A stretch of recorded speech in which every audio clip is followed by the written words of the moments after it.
Umeepekto na po itong mabilis na pagkakaresto at pagpatapon dyan po sa ICC sa The Hague, Netherlands kay dating Pangulong Rodrigo Duterte. Ano itong epekto? Ito ho ay may kinalaman sa idadaos na eleksyon sa Mayo. Alam niyo ho, base po sa survey, ito ilang linggo matapos yung arestuhin si Duterte, ay namamayagpag ho ngayon ang mga kandidato na kaalyado ni dating Pangulong Duterte. Ito po ay base sa pinakahuling survey ng Pulse Asia. Anim na kandidato ngayon ang sabihin natin nasa winning circle. At ito, sa pinangunahan po ito ni Senador Bongo, na isa pong talagang malapit po na kaalyado ni dating Pangulong Duterte. At siya po ay nakakuha ng solidong suporta at siya po ay nangunguna ngayon, nakakuha ng 61.9% para po sa pagsuporta ng mga botante. At naunahan ni Bongo, ito pong si AXA CIS Representative Erwin Tulfo, na meron na lang po siyang 51.1%.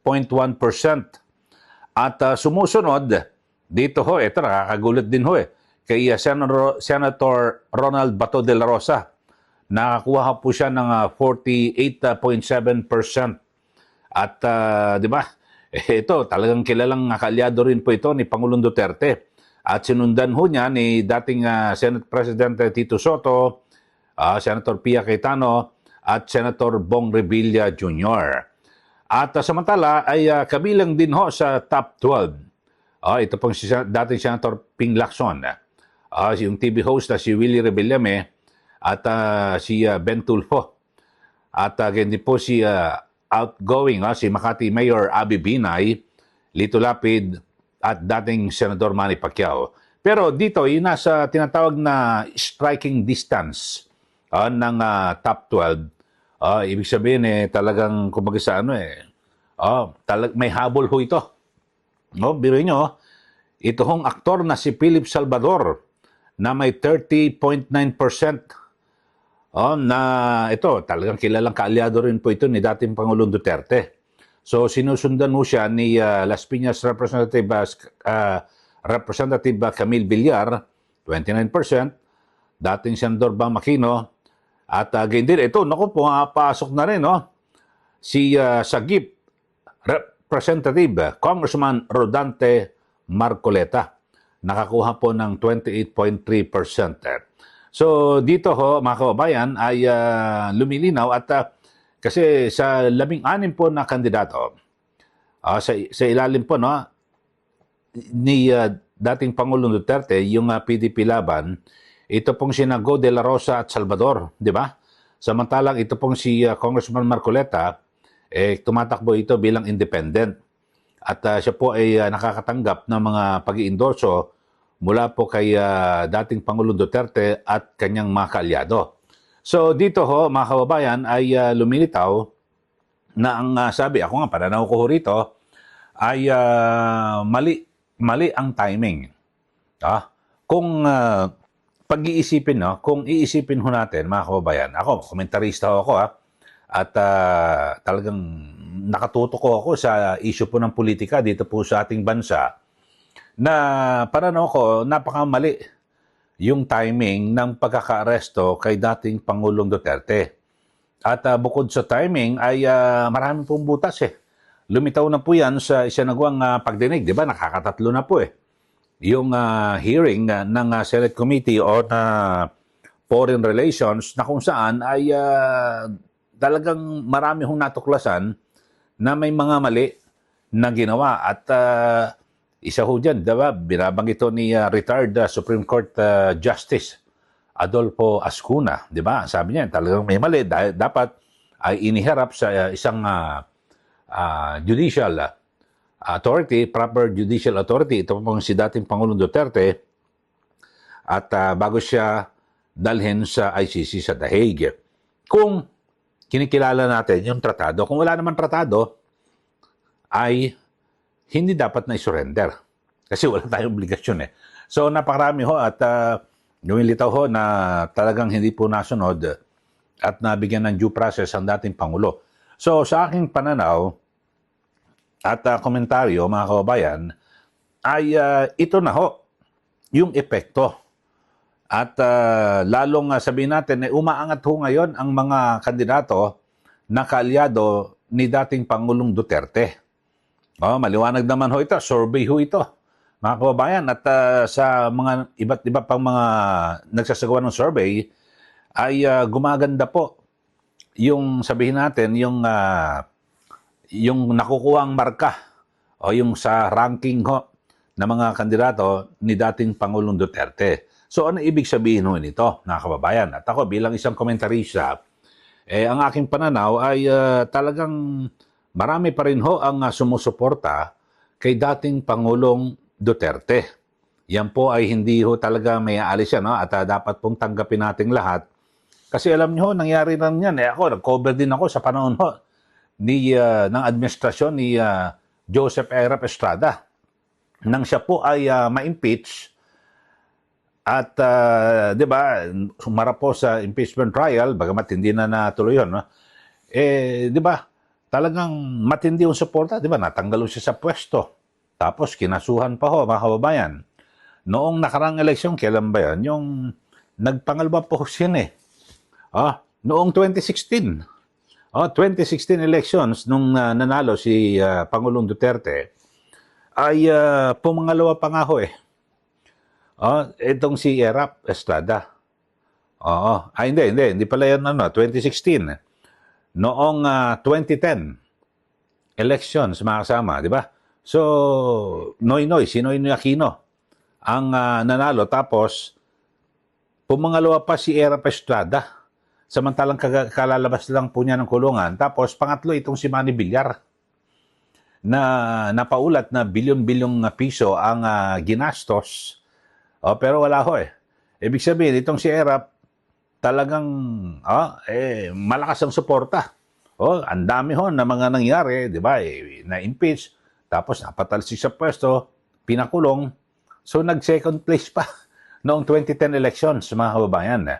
So dito ho, lalo na itong si dating Pangulong Duterte na katatapos lang po yung kanyang termino noong 2022. Kumbaga sa sariwang-sariwa pa ho. Kaya may mga nakakausap din ho ako mismo na kandidato ho mismo ng administrasyon na parang hindi naman ho sila makapagsalita, pero parang wala raw sa hulog at mali ang timing sa naging hakbang na ito. Bakit ngayon pa nila ginawa itong mabilisan na pagkaka-aresto kay dating Pangulong Duterte, samantalang mag-i-eleksyon Hindi po ba?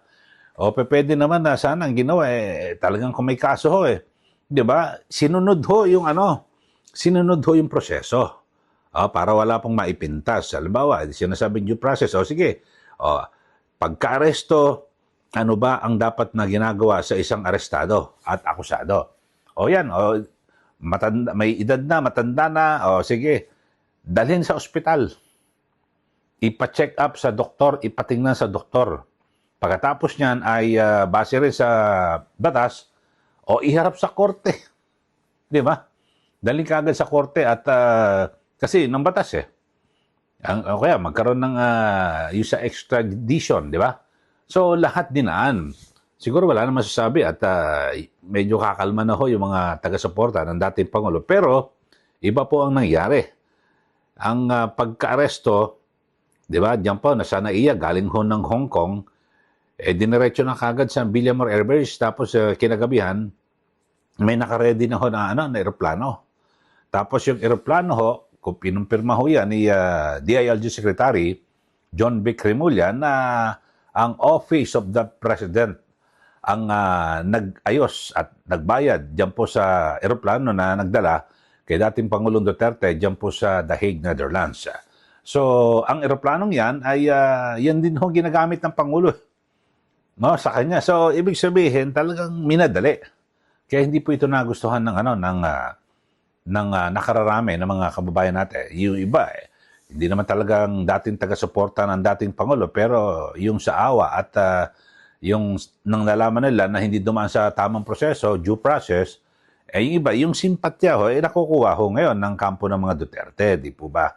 So, yun lang ho. At bagamat yung iba, siyempre, alam naman natin na may kanya-kanyang kampo na sinusuportahan. Pero sa kasalukuyan ng mga kababayan, ito maliwanag ho. Ito hindi po magsisinungaling ang numero. At maliwanag na talagang base po sa resulta ng survey, ay eto na nga, na mayagpag ho ngayon ang mga kandidato ni dating Pangulong Duterte.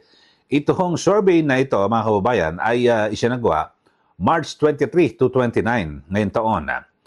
At eto ho, tignan ho natin, ito, para makita nyo ho, mga kababayan, sa Pulse Asia ho ito. O, ayan ho. Ayan. O. Ayan ho, ang survey na sinagawa po ng ng Pulse Asia na kung saan ay biglang namayagpag ho ngayon yung mga kandidatong senador na kaalyado ni dating Pangulong Duterte. So kapag ganito, alam niyo naman ho, ito magandang barometro ho ito At ito hong mga survey na ito.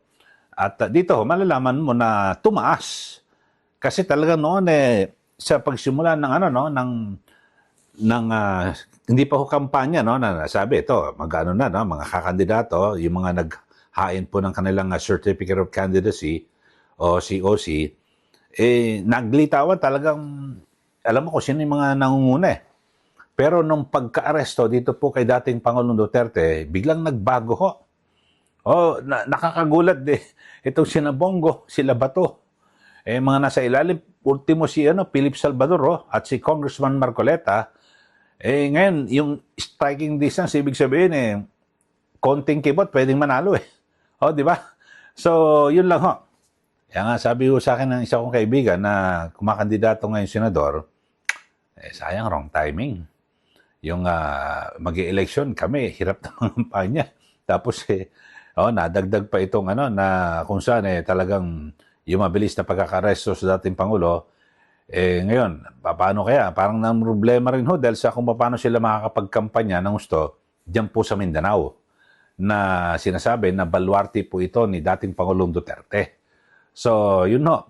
Tignan ho natin kung yung base po sa mga survey, kung magtutuloy-tuloy ho ba ito at mamayagpag na yung lahat ng mga kandidato na kaalyado ni dating Pangulong Duterte. Sa mga hindi pa nakapag-subscribe subscribe na ho kayo at para updated ho kayo lagi dito po sa ating YouTube channel at siyempre para masubaybayan niyo po yung aking mga komentaryo, wala akong fake news ho rito.